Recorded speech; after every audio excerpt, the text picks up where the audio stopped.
The NBA playoffs are here, plus it is WrestleMania weekend. We get ready for that and a little bit of UFC talk as Couch Potato Diary, presented by Sea of Dead, starts now.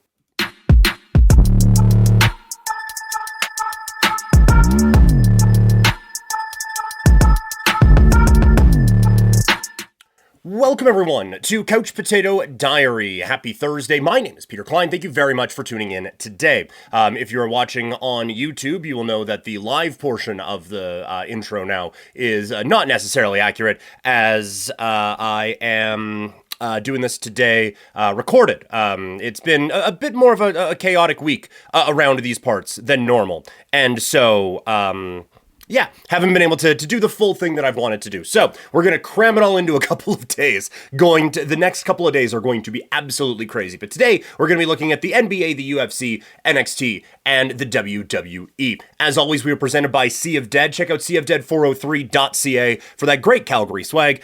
We even have a sale going on right now, 25% off, no promo codes, nothing. Just check out seaofdead403.ca. We are mourning the loss of the 2025 Calgary Flames season by giving you 25% off. So we got the Cannons gear and a whole lot of great Calgary swag to check out there. All right, let's dive right into it now and talk some basketball as the NBA postseason is here. Who is under the most pressure going into the season? I'll tell you.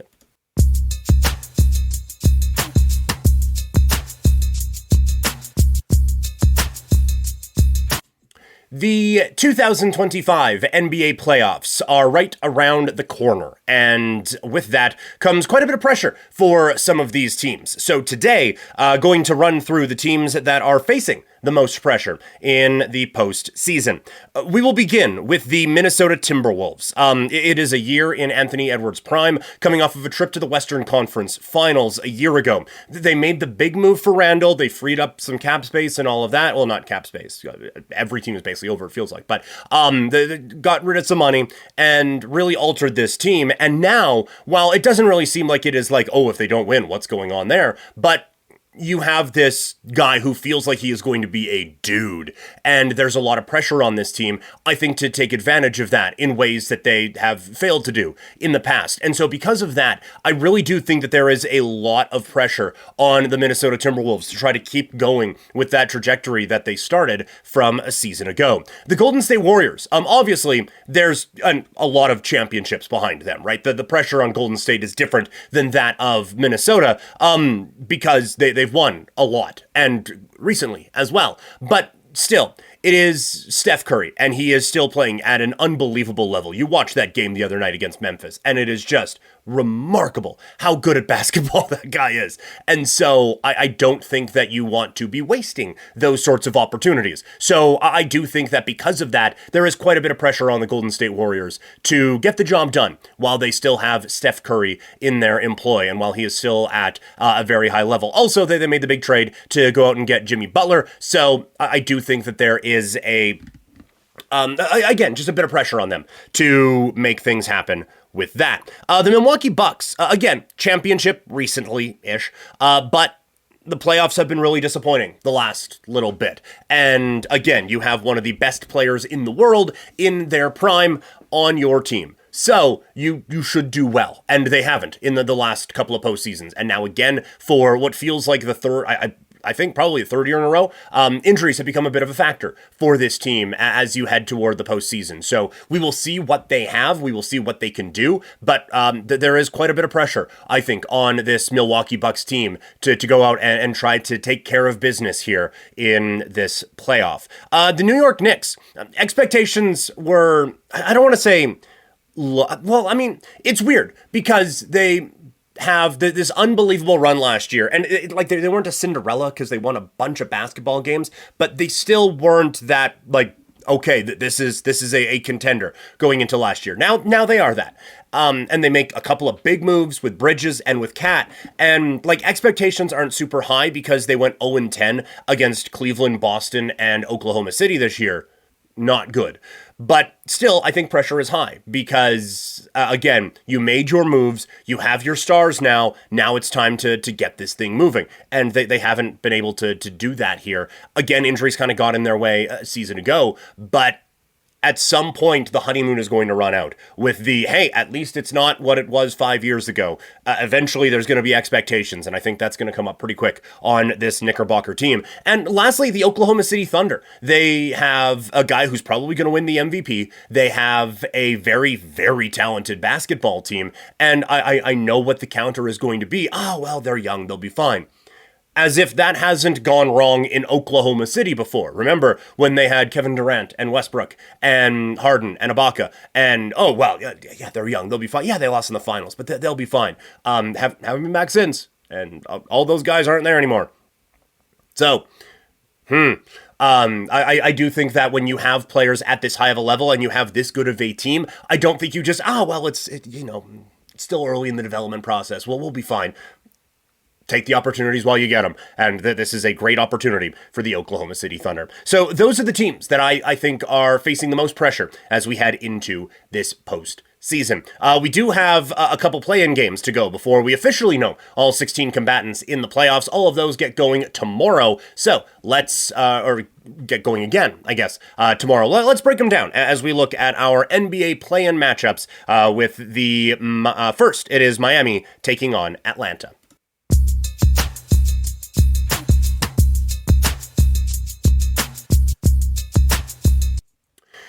NBA play-in tournament is now down to its final four, I suppose, as Miami takes on Atlanta, and then Dallas and Memphis face off for the final two playoff spots in the NBA this season. Let's start with the Eastern Conference matchup. This Atlanta team is the exact type of a team that traditionally the Heat culture guys would give a ton of problems to. Like, they would just eat this team alive if this was a classic Heat culture team. As it sits, this is still a good basketball team. And I kind of feel like Spoelstra had to just, once they wrapped up the game against Chicago, which felt like it was in about the second quarter, once they got that game wrapped up, I think he had to be salivating over the opportunity to coach against Trae Young, given the meltdown that he had at the end of the 7-8 game a couple of days ago. Orlando did a phenomenal job of defending him and just not giving him any room to do anything. But that's Orlando. That is one of the best defensive teams in the NBA. The Miami Heat, again, they have guys, but I don't know if they specifically have the kind of guys that could give Trae Young those sorts of problems necessarily. But I do think that still, Spoelstra in that matchup going against that guy with the roster that he has, I still am going to go with Miami in that particular spot. So I'm going to go with the Miami Heat. At the time of this recording, it is like basically back and forth as essentially a pick'em in terms of odds. I'm going to pick the Miami Heat as my pick for that one, just as a money line play. The next play-in game coming up on Friday, it'll be Dallas taking on the Memphis Grizzlies. Really fascinating matchup, and one that you really like with this play-in tournament here. I do think Memphis has a really good team, and I do think they should probably win this game. I do worry that AD can just be the best player on the court and absolutely dominate like the way he did against the Sacramento Kings. He hasn't played Memphis since going to the Dallas Mavs, but he did face them twice this year. One, he had 40 points, 16 rebounds in a 116-110 win over Memphis on December 15th. And the other one, he had 21 points, 14 rebounds in a 128-123 win on November 13th. That was in the NBA Cup. Memphis was missing a few guys, and so Triple J was still in the lineup then. And I do think, I didn't go back and watch that game, apologies, but I do believe that there was probably a little bit of, we can get it elsewhere here. We'll be fine. You do you, and we'll do us, and we'll be okay. I do think there was a little bit of that going on there. Now, Triple J had 29 and 25 points in those games as well, leading Memphis in both matchups. The other huge storyline in this entire thing is Ja Morant's ankle, and probably could have been the lead of this particular game breakdown, but I do think that he finishes the game, so there. Maybe I'm just worrying about nothing, but it didn't look awesome. And there's the adrenaline and all of that. And then if you've rolled an ankle before, the next day, not great. The day after that, not spectacular either. Now, I have never rolled an ankle while being a professional athlete before, so a little bit different, I would imagine. But still, I feel like it it's not nothing what Ja Morant is dealing with right now. And so I think you look at the combination of Ja Morant dealing with something and then his team having to deal with AD, and boy, that becomes a bit of a big hill to climb if you are the Memphis Grizzlies. So I am not going to come right out and say that I think Dallas wins this game. I'm just going to go with the bit more conservative play of Dallas plus 6.5. I have a couple player props on this one too, though. Triple J over 20.5 points, Morant under 27.5, and AD over 11.5 rebounds. So those are just a couple of picks that I have for the NBA play-in games.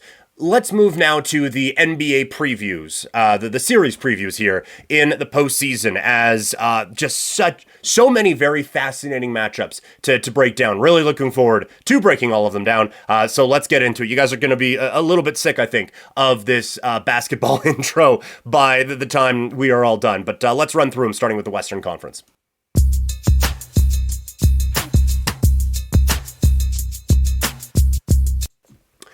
The NBA playoffs are here, and we begin our breakdown of them with one of the most intriguing matchups in the Western Conference, as the 4th seed Denver Nuggets take on the 5th seeded LA Clippers. It is wild, just in my basketball brain, to break down a series where the Clippers are the more stable organization, and the team that won a championship 2 years ago is all over the place. But that's where we're at right now, when Denver fired everybody for 4 games, with 4 games to go before the close of the regular season. So every coach and GM in sport right now is rooting against the Denver Nuggets because they don't want that example to be set where, oh yeah, just fire with 4 games left and we'll go off and win a championship. So a lot of people go Clippers right now, if you are an executive in the National Basketball Association. But they're going up against a bit of a stiff test. This LA Clippers team, I didn't think that they would be great. It's probably one of my worst calls of the year. I thought that they would go under whatever their win total was at the beginning of the season, and I would have to go back and check. But I can't imagine I was predicting that or correcting that. Sorry, and even if I was, the spirit of it wasn't there, because I thought that this team with Kawhi Leonard being banged up and, oh great, so we're relying on James Harden and James Harden alone to carry this basketball team. Cool. Good luck with that. But instead, this team, they're a 5 seed and they're playing really good right now. After the All-Star break, they finished with the 4th best offense in the NBA over the last 28 games. This according to OddsShark. They were 119.7 points per 100 possessions. So this offense is really going. Kawhi Leonard has been back and he has been excellent so far for this team. And again, you have concerns about how long that can last, but I mean, even you see the picture behind me.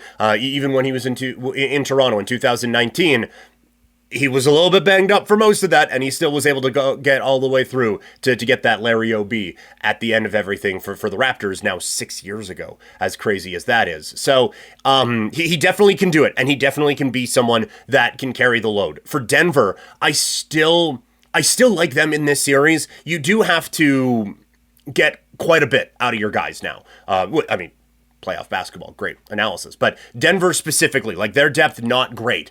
And so Russell Westbrook, who started the season as one of the cool stories in the NBA, it's kind of fallen back into its regular patterns again. And Jamal Murray has had some ups and downs as he continues to recover from an injury that was giving him problems in the Olympics in the offseason. So they are going to need those guys and Brown and like that, their big guys are going to need to be their big guys, and those guys like Westbrook and Brown are going to have to be the depth options that really start to carry them. A lot of this runs through Jokic, of course, and it's a interesting matchup against Zubac, who is one of the better defensive centers in the NBA this season. So a lot of signs are pointing toward this not going great for the Denver Nuggets. I do still think, because they are at home, because they still have the best player in the world, I have to think Denver comes out on top of this one. One last note, Denver 14-4 at home in the last 2 postseasons. I'm going Denver in 7, and that one is plus 375. Let's move on to the Lakers against Minnesota. I'm not going to hit the thing between everyone. Los Angeles Lakers as the 3 seed, taking on the number 6 seeded Minnesota Timberwolves. Minnesota does have a team that could be set up to take advantage of some of the weaknesses for the LA Lakers. In 17 games, in the last 17 games, Rudy Gobert, this courtesy of covers, Rudy Gobert has scored 15 or more points 10 times. He has grabbed 15 or more rebounds 5 times. He has averaged 15.4 points and 12.5 rebounds while shooting 70.7% from the field. So, look, it would be a bit of a tough stretch to come on here and say that I think the Timberwolves are going to give the Lakers problems because Rudy Gobert's offense. I know. But you have Rudy, who is at least good enough that he can take advantage of Jackson Hayes and warm body X on the inside that the Lakers could throw at them. And given how Rudy has played the last little bit, it seems like he is set up to kind of do that thing. Also, you have a Minnesota team defensively that has been playing much better as of late. Since March, again, this courtesy of covers, since March, the Minnesota has ranked 7th in defensive rating, while the Lakers are 18th, and March 1st was when Luka went to the Los Angeles Lakers. So, LA has struggled defensively, specifically inside. Minnesota, quite good defensively, and has a guy who is good enough inside that he can get the job done. Also, you worry about rim protection if Anthony Edwards can just drive to the net and start just throwing things down and getting Minnesota a little bit fired up and getting the Laker crowds a little bit frustrated and everything like that. I do... Again, you can kind of point to Minnesota and like, hey, they have this. Lakers have Luka and LeBron. So advantage them. I just Minnesota has done a decent-ish job of kind of limiting Luka this season. He hasn't played them since he moved to the Lakers. And I mean, the Dallas stuff was all over the place with his health and everything this year. But you do have a bit of a concern. We've kind of seen Anthony Edwards on him, and at times they'll just throw everything at those guys, but then you still have to worry about LeBron as well. And so I do think at the end of the day, the high-level talent that the Lakers have is going to win out in this one. And so I think they do come away with a series win here. Minnesota needs to just shoot the lights out. I think they might be able to do that. And I think there will be one game where it looks like Edwards has just figured it out. He's going to get to the rim. It's going to be some big throwdowns. Minnesota's going to be up 25. The Minnesota crowd's going to be going insane. And okay, hey, how concerned should the Lakers be? That is going to be a get up, first take, whatever segment. Is how concerned should the Lakers be by Anthony Edwards going for 40, 15, and 7, and Minnesota wins this game by 25 points. There's going to be that moment in the series, but LeBron has seen everything before. Luka has seen a lot of it as well, and I think eventually those two guys are going to figure out everything for the Lakers, and so I have them winning this series in 6, which, by the way, is plus 525 right now. Last series that we know of right now in the West is Houston taking on the Golden State Warriors. The Rockets finished the season 4th in defensive efficiency, from Yahoo. They also led the NBA in offensive rebounding rate. Şengün is just an absolute beast. And now you go up against a Golden State Warriors team that, look, Draymond Green is a Hall of Famer, and that they have a couple of good guys, but they're not the biggest group out there. And so you could see a world where Houston is just eating them alive down low. And that is the where am I going to be wrong aspect of this is that. Or where are people going to be wrong? It's going to be that one. Meanwhile, the Warriors, they were great in the post-Jimmy Butler world, right? And playoff Jimmy arrived and in that play-in game. And Steph Curry looked excellent in that play-in game against Memphis as well. This is a very good basketball team. And when they have Butler, Curry, and Green on the floor, they're 23-5. That's insane. That is a very, very good basketball team. So and again, now looking at the where am I going to be wrong part of this, it's that, because I'm picking Houston. I do think that this is a team that is just young and hungry and athletic and so well coached by Ime Udoka. And they just have a bunch of guys that they can throw out there. Thompson on Steph is going to be such a fun matchup to watch. I just feel like the size and the defense of Houston is going to be a touch too much for Golden State in this series. So I am going to go with the Rockets in 6. Rockets just to win the series is plus 145. Rockets in 6 is plus 900 if you want to take a look at that. So that is the Western Conference breakdown. What about what's happening out east? Let's take a look at our Eastern Conference playoff breakdown in the National Basketball Association.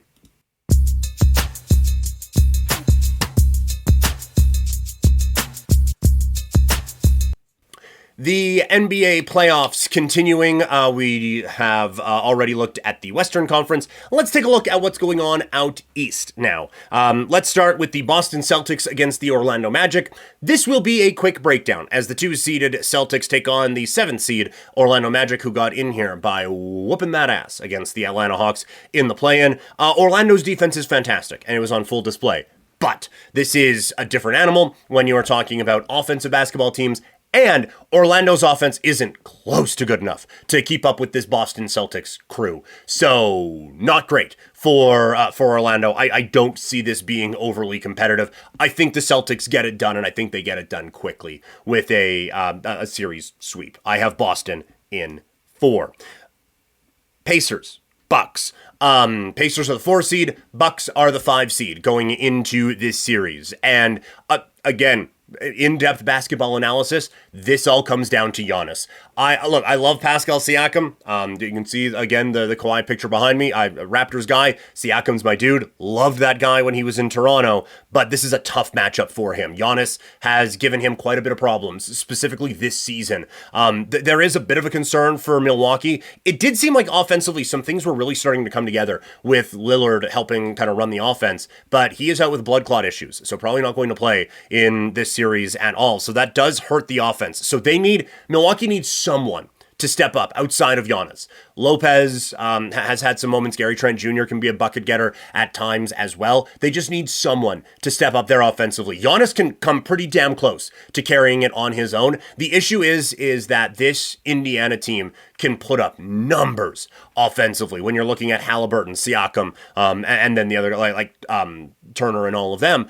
This is a team that can put up a lot of points very, very quickly on you. And so that's where the other guys come in. Like Giannis, there's a chance Giannis averages 40 in this series. And there's a chance that might not be enough because of how much Indiana can do on the offensive side of the basketball. So I do think that the depth pieces will step up for Milwaukee enough that they'll be able to get that job done. So I think the Bucks probably take this one, but it's a bit of a stay away on that front. So my official prediction is just going to be Bucks plus 1.5, because you still get not the best odds, but you still get decent odds on that one. Very intriguing series between the number 3 Knicks and the number 6 Detroit Pistons.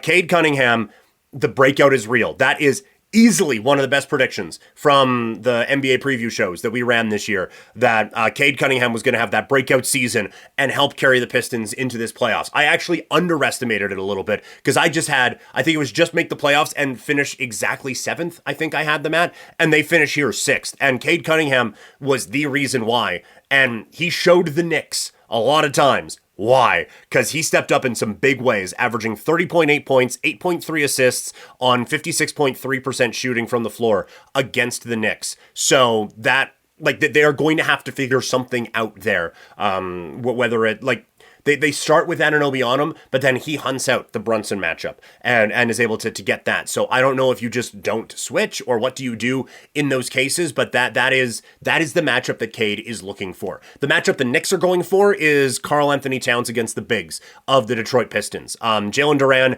and Isaiah Stewart, they do the drop coverage thing, and Karl Anthony Towns dines on that sort of a thing. Towns this year shot 43.5% against the Detroit Pistons from 3. This is one where I think the Knicks just have too much talent. I love this Detroit team. I love what Cade Cunningham can do, but I do think that now that you're going to give Tibbs an opportunity to really figure out how to limit some of the problems that you may have with Brunson getting switched onto a Cade Cunningham. And I think that the Tibbs and company are going to figure that out. So I think this is going to be more competitive than this prediction is going to suggest. But I got Knicks in 5 is my prediction for that one. So that is your NBA postseason preview here on Couch Potato Diary. Keep it locked here on Couch Potato for all your NBA coverage throughout the postseason. Also, I should have been on this before, but I'm more on it now. We have the playlists that we're doing. So we're going to have all the NBA coverage all in one spot. So if you're just here for that, you can power through a lot of that in the playlists there. Let's shift gears now. I had mentioned before that we're going to talk some UFC. I think I'm going to move all the UFC stuff to a Fightin' Friday tomorrow because while this is just a pre-recorded thing, I am right up against it time-wise for that, and I do want to get to at least a little bit of the WWE previewing here today, or here right now anyway, before we start to wind this down. So that is what we are going to do. Let's move into our WrestleMania weekend coverage. And before WrestleMania gets going, it will be NXT standing and delivering on Saturday morning in Las Vegas, Nevada. So let's break it down as we start our WrestleMania 41 weekend coverage. WrestleMania weekend is here, and it is a glorious time for wrestling fans, but it's not just the main roster that gets the spotlight. They get the biggest and the brightest one, but NXT, for many years, was able to steal that spotlight away for themselves. This may not be that era, but still a lot of very intriguing talent on NXT Stand and Deliver, so let's get into it. The pre-show is a Fatal 4-Way Tag Team Elimination match. Not going to run through all of the teams, but I think Cora Jade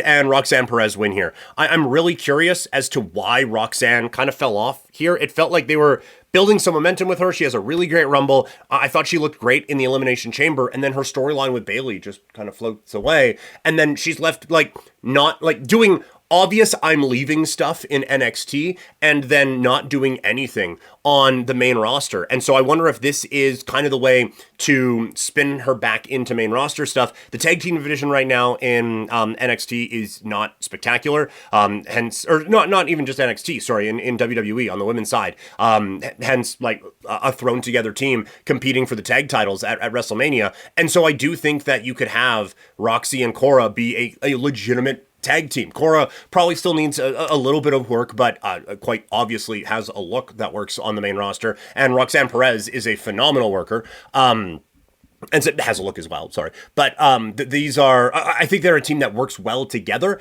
I think this would be a good introduction for them. And I think it would be a nice little spark for the tag team division in WWE. The winners of this gets a WWE tag team title shot. I think this could just be their path up to the main roster. Then we get to the main show. It is for the NXT Women's North American Championship, a ladder match with Zarya, Kalani Jordan, Sol Ruka, Izzy Dame, Lola Vice, and Thea Hale. I really do think this shows the depth of the women's division. This match is going to be incredible on Saturday morning. I do think that the newly returning Thea Hale gets this one. She is a character that everyone kind of falls in love with a little bit. Some of the stuff is too a little over the top for me, than all that stuff. And I get it's supposed to be, but it's in a way that it kind of takes you out of it a little bit sometimes. But she is very young. She is very obviously athletic and a very good performer. So I think it is all there. And also you build up a little bit of momentum for her with this return for getting that one. I like that there isn't really a mistake in the bunch if you want to go with any of them. Kalani Jordan, it did kind of feel like a lot of that momentum stalled after her match or after winning the title initially. Zarya, there's been a lot of frustration about how she has been used. She is just this absolute maniac Mad Max character, and she's suntanning with Sol Ruka. And so I do think a lot of people are kind of pointing to that potentially being a bit of a breakup, that they have a moment in this match and Zarya takes out Sol Ruka or other way around, and you have a bit of the starting of a feud there. And so because of that, I could just see straight up Zarya winning this match. That would be the other pick I would have, but officially I'm going to say Thea Hale gets the win there. The NXT Women's Championship on the line with Stephanie McCurr defending against Julia, Jordan Grace, and Jada Parker. You could make a case for all four of them to be on the main roster already. I do think it is a little too quick to beat Stephanie here, as she just won the title at the last big event that we thought she was getting because Julia was a little bit banged up, but now she's back. So it is a little curious as to why you went the direction that you did. I guess just to get them in this spot, get the North American title off of Stephanie in a ladder match and do it that way. It seems like a lot of moving parts to have all of that go that way. That being said, I do think if you want to give a little bit of momentum to a Julia heel turn, giving her the championship right away and letting her start a heel run might be the way to go about it. So it feels too quick. Honestly, if this is the way that it goes, it might mean Stephanie goes up to the main roster very quickly, but I think Julia gets the title win here, and I think we get another title change in the NXT Women's Division. NXT Tag Team titles on the line as Nathan Frazier and Axiom take on Hank Walker and Tank Ledger, so it's Fraxium against Hank and Tank.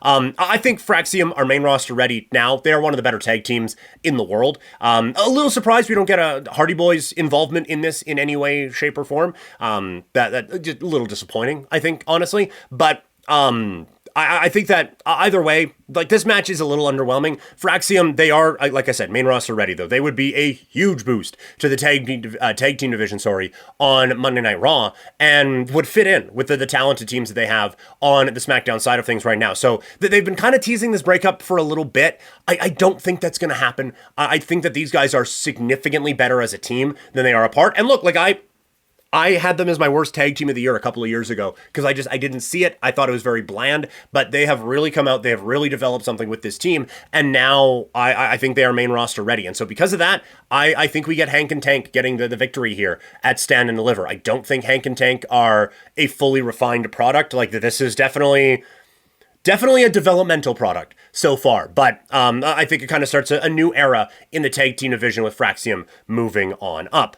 The NXT North American Championship on the line in the only singles match of the morning as Ricky Saints takes on Ethan Page. This one is the easiest to call so far. I think Ricky Saints gets the victory here. He is on fire. I think beating him right away here doesn't make a whole lot of sense. Like, this title run has kind of just started. And so now, if you want him up in the main title picture, then okay, I suppose you could do that here, but I just think right now you're still building that momentum, still easing him in a little bit, and while the main event scene in NXT on the men's side does need quite a bit of help, I don't think you do that by sacrificing a loss for Ricky Saints at a big time event here. I don't think that's the right way to go about that. And so because of that, I do see Ricky getting the victory here. I do wish for this one that there was a bit more of a build than just a number one contenders match on Tuesday. I think the promos between these two are really good, and so I think this is kind of just act one in this particular feud.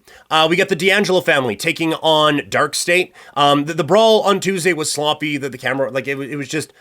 It was kind of the worst part of pandemic wrestling. It was a pre-recorded thing that wasn't done very well. It's an okay first feud for Dark State. I would imagine they probably get a win here, as it feels like the D'Angelo family is about to implode in some way, shape, or form. You could do like a year, if this was a main roster thing, you could do like a year-long storyline with Stax and Tony feuding. But I do think that Tony is kind of main roster ready at this point. You could do the whole act going up, but certainly Tony is ready to go up to the main roster at this point. And so I wonder if they, for those who didn't follow, I think it was pretty deadly that they kind of just subtly hinted at them murdering and, in the trunk of the car or whatever it was. And then they popped up on the main roster. I wonder if Stax does kind of the same thing, like a sleeping with the fishes sort of a thing with Tony D'Angelo. But instead of the cinder blocks dragging him to the bottom of a river, it just drags him out of NXT and onto the SmackDown roster or something like that. But I do think that there is a win here for Dark State. Also, I do think a lot of people are trying to figure figure out, like, okay, well, does this mean that this guy's the leader of Dark State? Well, does this mean this guy's the leader of Dark State? I don't think there is going to be that. I think one of these guys is going to emerge as the leader of this group, and I think that's kind of the point of bringing this kind of Nexus group, the Shield group, so to speak, into NXT. NXT Championship on the line. Obafemi taking on Trick Williams, taking on Javon Evans. I hated the promo segment that closed this thing out on Tuesday. I thought it was very sloppy. I thought it just kind of showed the worst of the promo abilities of Trick and of Javon Evans, and just kind of highlighted that maybe they again highlighted some of the main event issues on the men's side in NXT at this current moment. Also, I feel like this was better off as a singles feud. I think this would have been better off with Oba taking on Trick, and the fact that they have danced around that so much makes me think that there is something going on, that they're actively avoiding that. Whether they're, again, I don't want to speculate, but like now I'm going to anyway, like a personal beef or a just like there was something that happened and you see them, it's like, oh god, these guys are like oil and water together. But the fact that they, like, that this was ready made for these guys to have this match together at Stand and Deliver, and instead it's now a three-way. This is one where NXT, being developmental, always makes it a little bit more challenging to figure out what you're going to do and how to predict these. Because if this was just a regular main roster thing, Obafemi gets the win here, and probably in dominant fashion. But instead, Oba is main roster ready and has been for a bit now. So I think he loses here. I would imagine that he drops the belt. Trick has lost a lot of momentum since losing the title. Like it felt like there was a window that they could have sent him up and the crowd would have gone nuts for him. And instead now, yeah, I just don't see that being a real thing for him. But that being said, there's nothing left in NXT for him to do. Like, I think if he wins the NXT title and has another reign again, then it's kind of a like NXT for life thing for him. So I don't think Javon Evans is ready for this. In ring, incredible performer, and he's only 20.